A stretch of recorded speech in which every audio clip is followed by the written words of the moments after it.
नमस्कार, स्वागत है आप सभी का न्यूज एक्सप्रेस पर। मैं हूं आपके साथ रोहित। महाकुंभ से वायरल हुई लड़की को लेकर इस वक्त लगातार चर्चा हो रही है। अब उसकी मां मीडिया के सामने भावुक होते हुए रोते हुए नजर आ रही है। पिता की भी हालत खराब है। सब यही चाह रहे हैं कि 1.5 महीने से जो बेटी उनसे दूर हो गई है उसे किसी तरीके से सरकार उनके पास वापस लाए। जी हां, लड़की ने केरल में जाकर फरमान से शादी कर ली। उसके बाद खबर आई कि वो इस वक्त प्रेग्नेंट भी है, जिसके बाद अब घर वाले परेशान हैं। वायरल गर्ल के माता पिता इस वक्त जिस दुख की घड़ी से गुजर रहे हैं वो शायद कोई नहीं समझ पा रहा है, ये उनका कहना है। आपको बता दें कि महाकुंभ मेले के दौरान चर्चा में आई लड़की की शादी को लेकर विवाद के बीच माता पिता ने सरकार से हाथ जोड़कर मदद की गुहार लगाई है और अपनी बेटी को वापस लाने की मांग की है।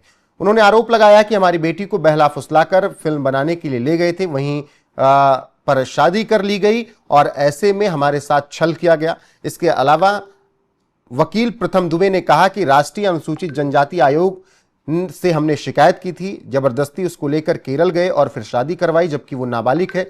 वकील ने यह भी दावा किया कि हमारे पास इस मामले में शामिल और व्यक्तियों के बारे में कुछ जानकारी है जिसे हम बाद में सामने लाएंगे। इसके अलावा लड़की की मां अब मीडिया के सामने एक बार फिर से आई हैं और वो काफी रोते हुए नजर आई हैं और उन्हें हाथ जोड़कर सरकार से मदद मांगी है। लड़की की मां ने कहा है कि हम और बाकी परिवार साथ में रहते हैं, हमें ऐसा कुछ पता नहीं था कि मेरी बेटी के साथ ऐसा कुछ हो जाएगा। हम लोग पढ़े लिखे नहीं हैं और उसके पिता को भी उठाकर फेंक दिया था जब हम लोग वहाँ पर अपनी बेटी को उनसे मांग रहे थे, तब जब वो लोग जबरदस्ती शादी कर रहे थे। वो मेरी बेटी को ले गए, उसे कुछ पता नहीं है। मैं सरकार से मदद की गुहार लगाती हूँ कि 1.5 महीना हो गया, मेरी लड़की को लाकर दे दीजिए। उसको बहला फुसलाकर फिल्म बनाने के बहाने ले गए थे और वहाँ पर शादी कर ली थी और ऐसे में हमारी बेटी के साथ जो कुछ भी हुआ है वो गलत हुआ है।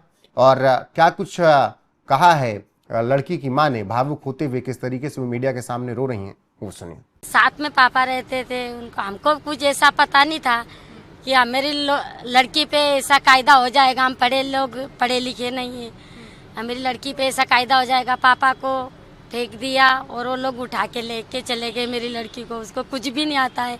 यहाँ की सरकार से यही मदद मांगना चाहती हूँ कि मेरी लड़की को 1.5 महीना हो गया, मेरी लड़की को ला देना चाहिए, मदद कर। उसको बेला फुसला के ले गए, वो लोगों ने बेला फुसला के उधर फिल्म बनाने के ले गए। मैं भी साथ में था। झूठ बात है, 1.5 महीना होगा, मेरी लड़की मेरे साथ होना। यहाँ की सरकार से मदद मांगती हूँ। वीडियो नहीं, ये झूठ बात है, सब वही लोग। तो सुन लिया आपने किस तरीके से लड़की की मां बेहद भावुक होते हुए नजर आ रही है, क्योंकि लड़की नाबालिग है, उसको बहला फुसलाकर शादी की गई है। इसके अलावा लड़की के पिता ने भी क्या कुछ कहा है वो भी आप सुन लीजिए। बहुत बेवकूफ बनाया है हमारे को, हमारी लड़की चाहिए। अनपढ़ है हम अनपढ़ लोग हैं, हमारे को कुछ भी नहीं आता। वो लोग बेला फुसला के उधर ले जाके 1.5 महीना होगा मेरी बेटी को रख लिया वो लोगों ने। इसलिए मैं गुजारिश करता हूँ मेरी बेटी को ला दीजिएगा। लड़की के पिता ने साफ आरोप लगाया कि मेरी बेटी नाबालिग है, उसे बहला फुसलाकर वो लोग ले गए, शादी कर ली, अब उसका कुछ पता नहीं चल रहा है और हमारी बेटी हमारे पास आ जाए, हम बस यही चाहते हैं। उसको कुछ भी नहीं पता है, वो बेहद सीधी सादी बच्ची है और उसके साथ जो कुछ भी हो रहा है वो गलत है। इसके अलावा अगर बात करें तो इस पूरे मामले में लड़की के माता पिता के लिए लड़ाई लड़ रहे वकील प्रथम दुबे ने और तमाम दावे किए हैं। प्रथम दुबे ने क्या कुछ कहा है उनके बयान के साथ छोड़े जाते हैं। और अब जिस तरीके से ये मामला तूल पकड़ता जा रहा है, माता पिता भावुक हो रहे हैं और कह रहे हैं कि मेरी लड़की के साथ कुछ भी हो सकता है। जो भी अपडेट आएगी आप तक जरूर पहुंचाएंगे, बने रहिए हमारे साथ लगातार। नमस्कार।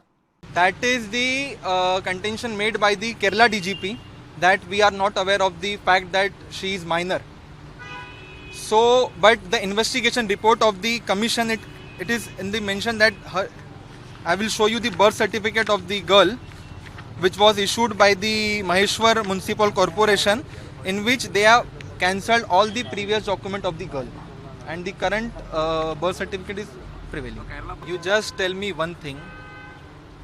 The National Commission for Scheduled Tribes is the constitutional body which is established under Article 338 of the Indian Constitution. They have done the investigation. They have proved that the girl is minor. They have published the report of their investigation, and it is clearly mentioned that the girl is minor. So there is no point of the Kerala police that they are making that we are not aware of the fact that she is minor or not. Yeah, the DGP has clearly accepted in front of the commission that when we get the official document from the commission, as you can see that in this investigation report, the copy of the report is submitted to the DGP of Madhya Pradesh, Superintendent Police of the Khargon, Tehsildar Maheshwar, and the Chief Municipal Officer of the Maheshwar and DGP of the Kerala. So they have accepted that we are not aware of the fact that she is a minor. So it's a clear lapse of the constitutional provision by the Kerala police. We have some information that we will reveal it later regarding the other person who are involved in this case. We have clear proof and evidence, and I have submitted that evidence and to the commission, and the investigation definitely will investigate into this matter, and the section of the conspiracy and attempt to commit the crime will strictly be applied to the person who are involved in this case. Yeah, there are so many links which we will reveal it later.